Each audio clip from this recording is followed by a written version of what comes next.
하나님 아버지의 뜻은 여러분들이 이 땅에 사는 동안 행복하게 사는 것입니다.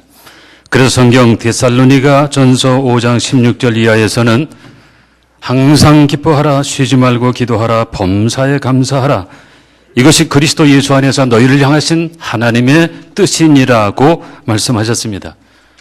부탁이 아니라 순종할 명령이며 권고가 아니라 지켜야 할 명령으로 주셨습니다. 기뻐하라, 감사하라, 행복하게 살아라 하십니다. 예수님의 산상설교를 기억해 보면 가장 먼저 언급된 주제는 복 있는 사람, 행복한 사람입니다.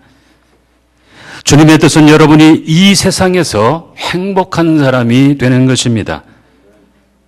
오늘 여러분은 하나님이 바라시는 행복한 삶을 살고 계십니까? 우리가 흔히 듣는 세속적인 가치관은 돈이 많으면 행복할 거라는 생각입니다. 자기 재산이 얼마인지 아는 사람은 부자가 아니라고 하더군요.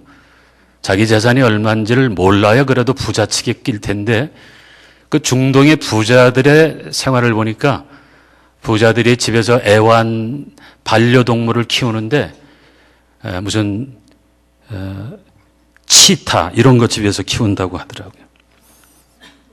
저 아프리카 초원을 뛰노는 치타 같은 걸 자기 집에서 반려동물로 키우고, 그 다음에 특별히 좋아하는 게 매를 키우는데요. 괜찮은 매는 한 마리에 한 2억 정도 간다고 합니다. 그런데 이제 이 중동의 부자가 어디 멀리 여행 갈 때 비행기를 타고 가는데 매도 데리고 가고 싶어서 그 매를 데리고 가면 짐승들은 보통 화물칸에 태우지만 부자니까 이 매를 자기가 타는 옆자리 비행기 1등석에 태우고 다닌다고 하죠. 그러면 비행기에서 좌석을 얻으려면 당연히 여권이 필요하지 않겠어요? 그래서 이 매한테 여권도 만들어주고, 그래서 그 여권 가지고 퍼스트 클래스에 딱 앉아가지고 특급 서비스를 받으면서, 그러면서 이 매가 주인과 함께 비행기를 타고 여행길을 다녀온다는 거죠. 생각해 보세요. 2억짜리 매 여권 만들어주고 1등석 좌석 사서 옆에 태우고 다니는 그 부자는 얼마나 행복할까? 아니면은 부자 주인 만나가지고 1등석 비행기 타고 여권도 가지고 있는 그 매가 행복할까? 그게 정말 행복할까요? 거기에 행복이 있을까요? 아마 부귀 영화로 따진다면 솔로몬 왕은 행복순위 1순위여야 합니다. 전무후무한 부귀 영화, 권세, 영광, 지혜, 모든 세상에 좋은 것은 다 누렸던 분입니다. 그렇다면 왜 그 솔로몬이 전도서 같은 그런 내용의 글을 썼을까요?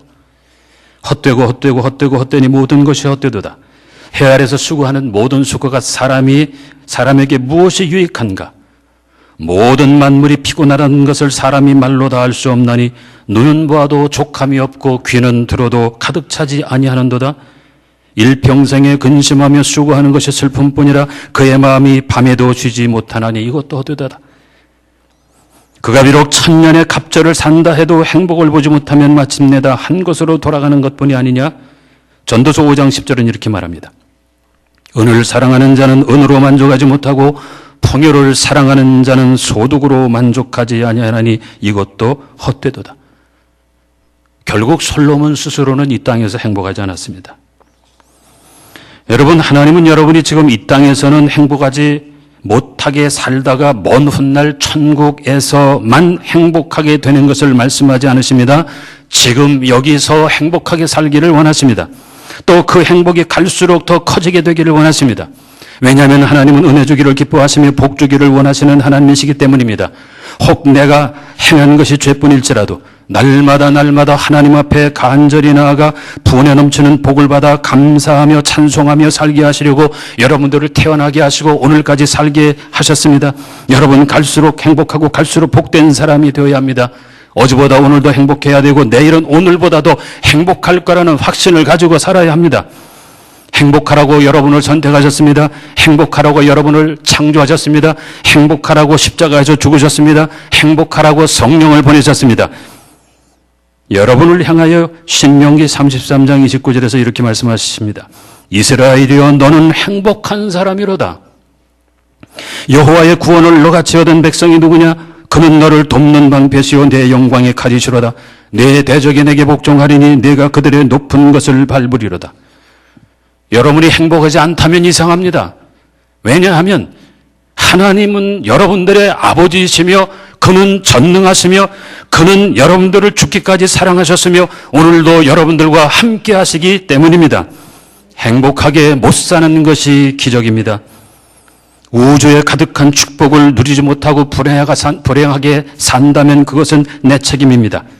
하나님은 여러분이 어떤 죄를 지었든지 어떤 악을 범했든지 실수했든지 사랑하시고 축복하시며 행복하게 살기를 원하십니다. 만약 내가 행복하지 않다면 그렇다면 우리에겐 지금 회개가 필요합니다. 보세요. 오늘 여러분들이 사는 모습은 과거 평상시 여러분들이 마음먹었던 대로 여러분들이 생각했던 대로 심었던 것을 지금 거두고 있는 것 아닐까요? 여러분들이 과거에 여러분들의 입으로 쏟아냈던 것들이 오늘 여러분들에게 이루어지고 있는 것 아닐까요? 과거의 내 생각과 내 말들이 내 무의식에 새겨져 오늘 나에게 이루어지는 것 아닐까요? 이 버릇처럼 피곤하다 하면 인생이 피곤해집니다. 죽겠다 하면 죽을 것 같은 삶들이 펼쳐집니다. 불행하다 하면 불행이 뒤덮습니다. 살아봐야 뭐 그렇지 이렇게 말했으면 정말로 재미없는 인생을 살게 됩니다. 어떻게 해야 되나요? 회개해야 합니다. 행복하지 못하다면 회개해야 합니다. 하나님은 행복하게 살라고 나를 지으셨는데 그렇다면 하나님 앞에서 내 생각을 고치고 내 말을 고치고 내 뜻을 고치고 회개해야 합니다. 로마서 8장 5절과 6절은 우리에게 말씀하기를 육신을 따르는 자는 육신의 일을 영을 따르는 자는 영의 일을 생각하나니 육신의 생각은 사망이요 영의 생각은 생명과 평안이니라 말씀하십니다. 내 마음속에서 부정적인 것, 두려운 것, 어두운 것들을 몰아내야 합니다. 인생은 계산과 논리가 아니라 에너지입니다. 하나님을 기쁘게 해드리고 남을 행복하게 하고 나 스스로도 행복하게 느끼는 에너지를 가지고 살아야 합니다. 여러분은 남을 행복하게 하고 있습니까? 남들에게 밝은 에너지를 주고 있습니까? 어떻게 하면 내 스스로에게 행복의 에너지가 넘치고 행복이 넘쳐서 그것을 남에게 나눠주는 사람이 될 수 있을까요? 오늘은 그런 행복한 사람의 모습을 생각하면서 행복한 사람이 누리는 세 가지 관계를 오늘 말씀을 통해서 나눠보고자 합니다. 첫째로 행복한 사람은 가족과의 관계가 아름답습니다. 나를 가장 잘 아는 것이 내 가족입니다. 그 가족들과 아름다운 관계를 유지하고 행복한 가정을 이루는 그 사람이 그 행복의 에너지를 나누어주는 행복한 사람이 됩니다. 여러분, 오늘 본문에 나타난 솔로몬의 가정은 아주 비정상적으로 특별하죠. 부인이 700명, 후궁이 700명에 왕이 300명, 첩이 300명, 더하면 1000명. 이거 기숙사를 지어줘도 1000칸을 지어야 되니까 이게 보통 일이 아니죠. 그것을 관리하는 것도 보통 일이 아니고요. 정상이 아닙니다. 욕심 따라서, 정욕을 따라서 그렇게 했죠. 이건 하나님이 기뻐하시는 모습은 아닙니다. 이렇게 해서는 행복할 수 없습니다. 한 사람을 사랑하는 것보다 그럼 1000명을 데리고 살면 1000배 행복할까? 아니죠. 하나님의 뜻은 일남, 일녀, 일부, 일처입니다. 여러분, 가정을 생각하면 먼저 인간 세상이 번성하려면 남자가 여자에게 끌리고 여자가 남자에게 끌려야 합니다. 그래서 객관적으로 제3자가 보면은 별 볼 일이 없는 사람을 보면서도 야, 저 사람 괜찮다. 이렇게 끌려야 결혼이 되죠. 야, 저 사람이면 나를 행복하게 해줄 수 있겠구나. 이렇게 끌려야 결혼이 되죠. 그렇게 스스로 확신해야 시집가고 장가가며 세상이 번성합니다. 마치 아담이 하와를 보고 내 뼈 중에 뼈여 살 중에 살이라고 탄성을 질렀듯 이성을 보고 눈이 확 뒤집어진다고 그러죠. 최소한 뭐라도 눈에 씌워야 그래야 됩니다. 물론 얼마 지나지 않아서 제정신이 들게 되면 많고 많은 남자 중에 내가 어쩌다가 저런 사람을 골랐을까 후회하지만 사실은 제일 잘 고른 겁니다. 그런데 요즘 젊은 사람들은 이렇게 눈이 확 뒤집어져서 이끌리는 것 아니고 너무 맑은 정신과 판단으로 살피다 보니 마땅한 사람이 보이지 않습니다. 늦어집니다. 심지어 이성보다 동성에 끌리기도 합니다. 분명한 것은 여자가 여자끼리, 남자가 여자끼리 좋아하면 아무리 좋아해도 절대 번성할 수 없습니다. 하나님의 뜻이 아닙니다. 성령의 감화를 받지 않고 하나님을 버리고 자기 육신의 정욕을 따르게 되면 짐승 같은 사람이 됩니다. 짐승 같은 삶을 선택하게 되면 잠깐의 쾌락은 있겠으나 번성하는 축복은 누릴 수 없습니다. 육신을 따르면 선악과는 한 입 얻어먹을지 모르나 에덴 동산은 영원히 뺏길 것입니다. 가정의 핵심은 일부일처입니다. 여러분, 솔로몬 1000명의 부인을 두었습니다. 명백하게 하나님의 뜻을 어겼습니다. 그러니 행복할 수 없었습니다. 예수님께서도 가정에 대해서 마가복음 10장 6절 이하에서 말씀하시기를 창조 때로부터 사람을 남자와 여자로 지으셨으니 이러므로 사람이 그 부모를 떠나서 그 둘이 한 몸이 될지니라. 이러한즉 이제 둘이 아니요 한 몸이니 그러므로 하나님이 작정해 주신 것을 사람이 나누지 못할지니라 하시더라 말씀하셨습니다. 솔로몬은 바로의 딸 이외에 이방이 많은 여인을 사랑했습니다. 모압, 암몬, 시돈과 헷 여인입니다. 하나님께서 상종하지 말라고 한 민족들입니다. 정치적 안정을 위한 정략적 결혼이라고 변명할 수 있었겠지만 사실은 다 자기 정욕을 따라 행한 것이요 하나님의 축복의 원리를 어긴 것이며 행복 끝 불행 시작을 자초한 것입니다. 하나님의 뜻을 어기고 어찌 행복할 수 있겠습니까? 가정이 행복하지 못하니 그 역시 행복한 사람이 될 수 없었습니다. 여러분 주변을 돌아보세요. 행복한 가정이 많이 있나요? 행복한 가정이 별로 보이지 않습니다. 물론 겉보기와 다를 수도 있겠고 부부의 일은 부부만 아는 거니까 모르겠습니다만 그러나 성경에서도 행복한 가정을 찾아보기가 어렵습니다. 여러분 뉴라이프교회 성도들을 위하여 간구할 때 저는 여러분들이 행복한 가정을 이루게 되기를 기도합니다. 평범하지만 어쩌면 당연한 거지만 그러나 행복한 가정을 이루게 해 주십시오. 타락하기 전 에덴 동산에서 살았던 아담 가정이 행복한 가정의 답이 될 수 있겠고 아니면 야곱이 늙어서 이룬 그 가정의 모습도 우리가 본 삼을만 합니다. 야곱이 130년 동안 고생하며 험악한 세월을 살았어요. 그리고 애굽에 가서 요셉을 만나고 147세까지 살았어요. 그 130세 이후 17년 동안의 마지막의 삶, 야곱의 개인적인 삶이나 야곱의 가정적인 삶은 우리가 본받을 만합니다. 그렇게 악착같이 욕심 부리고 물질에 눈이 어두워서 거짓말하고 수단 방법 가리지 않고 제 정욕을 채우면서 그렇게 살던 야곱이 늙으니까 변합니다. 늙으니까 하나님의 영감 넘치는 경건한 노인이 됩니다. 하나님의 음성을 듣습니다. 하나님의 이름으로 축복합니다. 하나님께서 장차 이루실 것들을 믿음으로 바라보며 자녀들을 위하여 예언 기도하는 아버지가 됩니다. 모든 가족들과 함께 주님을 섬기게 됩니다. 온 세상이 7년 기근으로 고생하고 다 죽어가는 그 상황에서도 애굽의 총리가 된 요셉 덕분에 애굽의 가장 좋은 땅에서 걱정, 근심 없이 영육간의 부유한 삶을 사는 야곱의 가정을 기억하십시오. 그것을 하나의 샘플로 삼으십시오. 비록 험악한 세월을 지냈으나 그러나 야곱의 노년은 서쪽 하늘을 붉게 물들이며 기울어가는 태양처럼 아름답습니다. 그도 그 가정도 갈수록 좋아져 참으로 우리가 바라볼 만한 그런 사람, 그런 가정을 이루게 됩니다. 악착 같은 성품도 사라지고 악과 독도 다 뽑아지고 이기심과 탐심이 사그라지고 하나님의 영감이 넘치는 경건한 노인이 됐다는 것입니다. 창세기 46장 1절을 보면 이스라엘이 모든 소유를 이끌고 떠나 브엘세바에 이르러 그의 아버지 이삭의 하나님께 희생 제사를 드리니라고 기록합니다.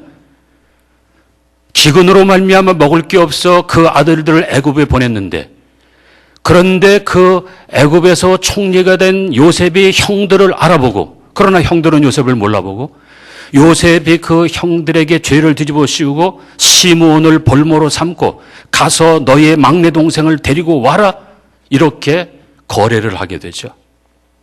야곱은 가슴이 철렁했어요. 요셉도 죽었죠. 죽었다고 생각하고 있었죠. 그런데 이제 막내 아들 베냐민까지 보내라고 그러죠. 안 보내면 저 애굽의 볼모로 잡힌 시몬이 죽게 되죠. 이러지도 저러지도 못하는 상황에 처한 야곱이 이제 모든 소유를 이끌고 브엘세바에서 아버지 이삭의 하나님께 희생제사를 드리더란 말입니다. 이제는 저의 잔꾀를 이용하지 않습니다. 이제 저의 그 육신적 생각을 따르지 않습니다. 하나님 앞에 무릎을 꿇습니다.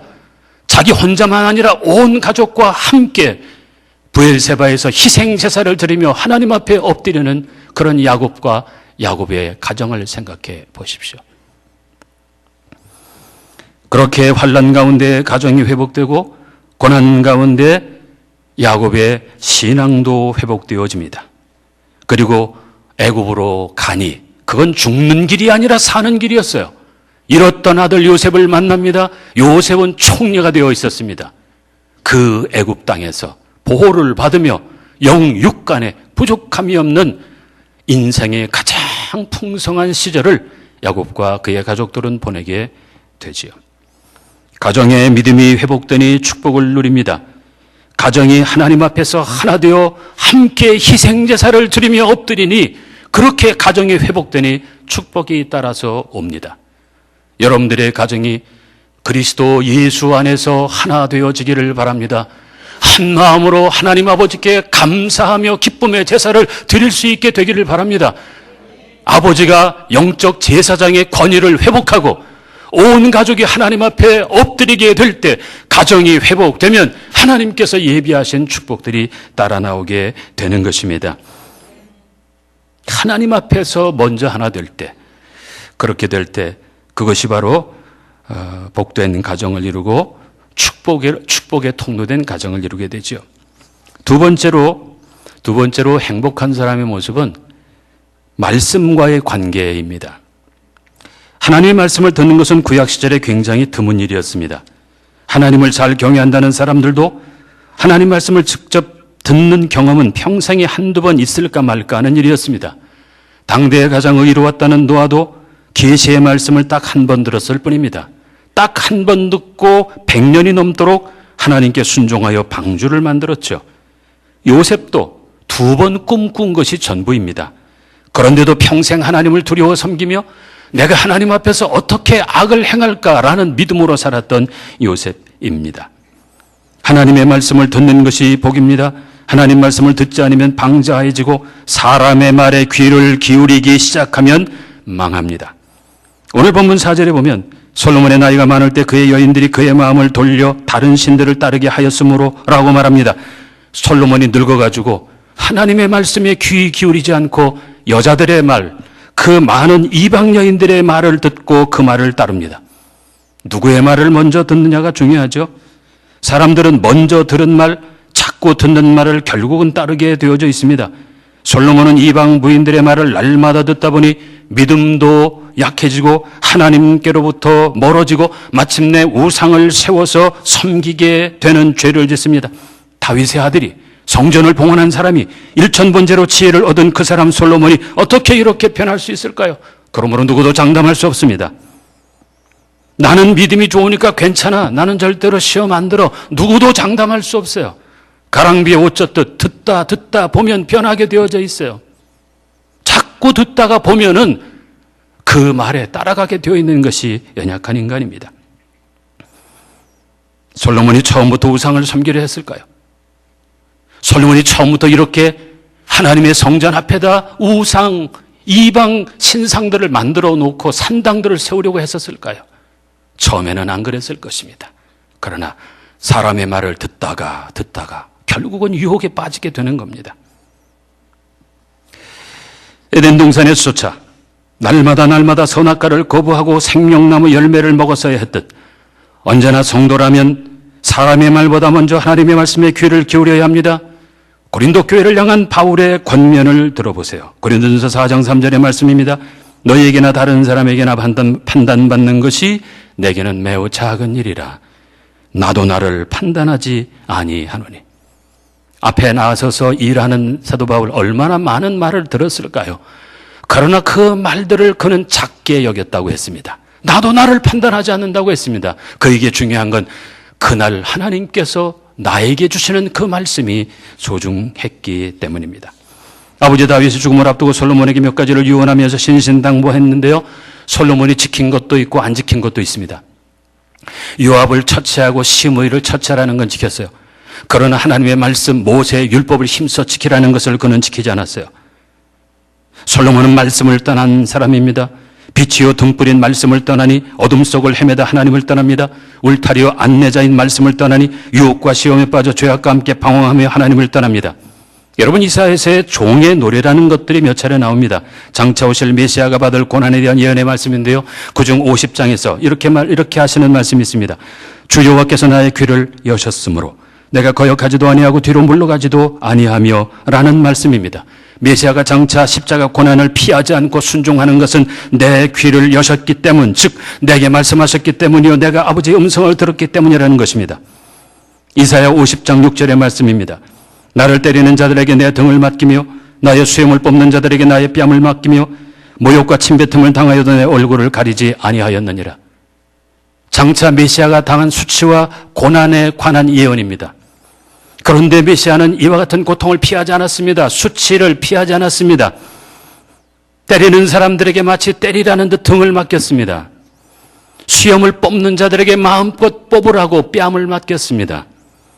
침뱉는 자들에게도 침뱉으라고 얼굴을 가리지 않았다고 했습니다.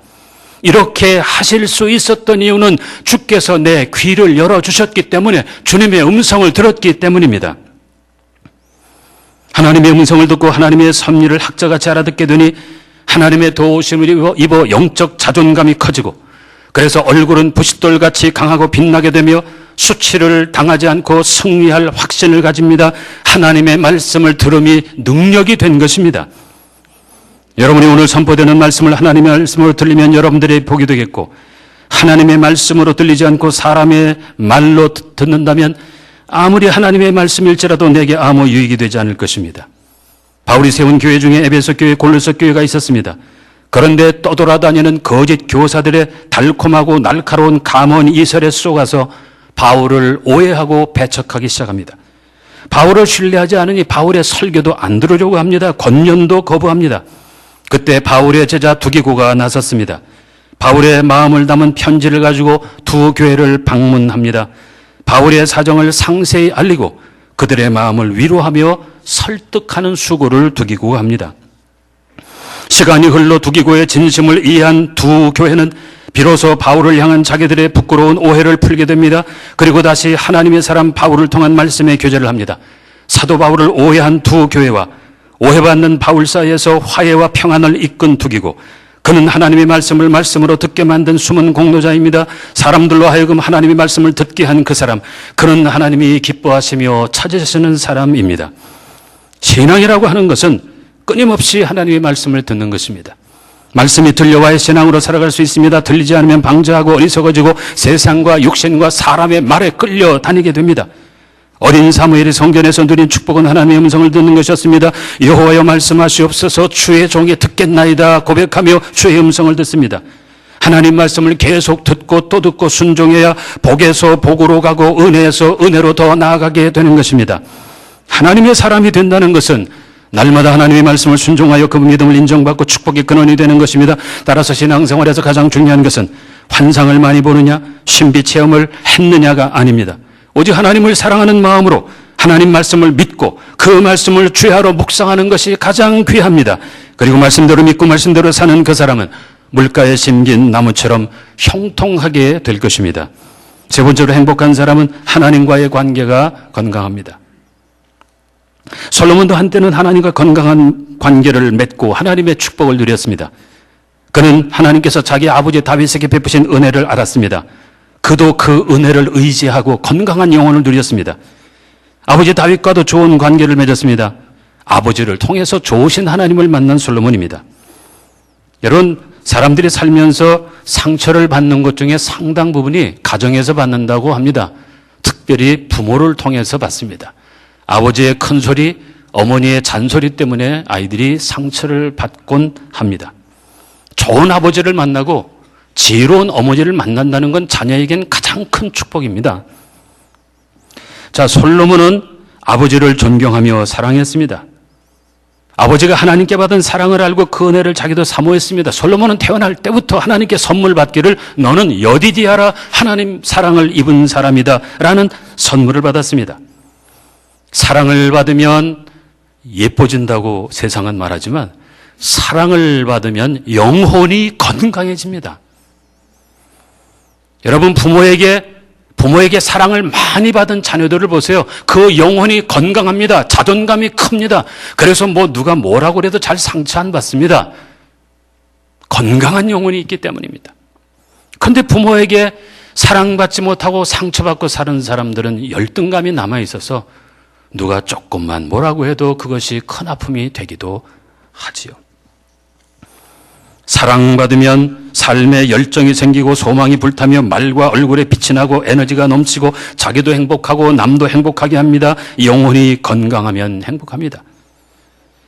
하나님의 사랑을 받고 기브온에 가서 1000번째 제사를 드린 솔로몬입니다. 왕이지만 하나님 앞에서 자기를 낮추고 왕이지만 나보다 더 높은 분이 하늘에 계시고 이 땅을 다스린다는 것을 고백하며 내가 그분 아래 있음을 선포한 솔로몬입니다. 나는 왕이지만 하나님은 왕의 왕이 되신다는 사실을 겸손히 선포한 솔로몬입니다. 그는 힘을 다해 1000마리의 희생제물을 바쳤습니다. 예배를 드리되 정성을 다하고 마음을 다하고 힘을 다하고 사랑으로 예배드리며 헌신했습니다. 그는 그 성전을 봉헌할 때 또 하나님께 기도드립니다. 성전에서 하나님을 사랑하며 하나님의 영광과 축복을 믿으며 하나님께 기도했던 하나님과 건강한 관계를 유지했던 솔로몬이었습니다. 그런데 나이가 많아서 변질됩니다. 사람들이 대개는 나이가 들수록 나빠집니다. 건강도 나빠지잖아요. 외모도 아무리 가꾸고 투자한다 해도 그래도 전만 못하죠.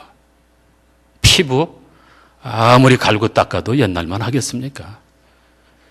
외모만 아니라 우리의 내적인 성품도 사실은 그냥 늙어가면 나빠지는 길밖에 없습니다.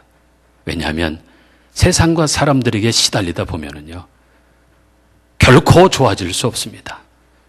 선했던 사람도 악해지고 착했던 사람도 독해지고 그렇게 되어지게 마련입니다. 대개는 늙어지면서 나빠집니다. 영적으로도 날마다 회개하며 기도하고 은혜 받지 않는다면 약해지고 어두워지게 마련입니다. 솔로몬처럼 그렇게 은혜를 받았고 축복받은 사람도 늙어서 변질된 것을 보면서 우리는 장담하지 말아야 합니다. 선줄로 생각하면 넘어질까 조심하라고 하셨습니다. 날마다 하나님의 임재를 사모하며 하나님의 사랑을 목말라하며 그 은혜를 그리워하며 끊임없이 기도하고 주 앞에서 자기를 낮추며 회개하는 삶을 살고 주님의 도우심을 힘입을 때에만 나를 지켜 조금씩이라도 갈수록 좋아지는 삶, 하나님과의 관계를 더욱더 돈독하게 지켜나갈 수 있게 됩니다. 끊임없이 사랑을 받아야 합니다. 사랑을 받아야 내 영이 건강하고 사랑을 받아야 내 삶이 행복합니다. 사랑을 많이 받아 영적 자존감을 키워야 합니다. 사랑을 많이 받아 어떤 어려움도 견디는 내공을 키워야 합니다. 사랑을 많이 받으면 그러면 영적 자존감 커지죠. 내 얼굴은 부싯돌처럼 환하게 밝고 강하게 되지요. 마침내 최후 승리를 얻게 하시는 주님으로 말미암아 담대하게 됩니다.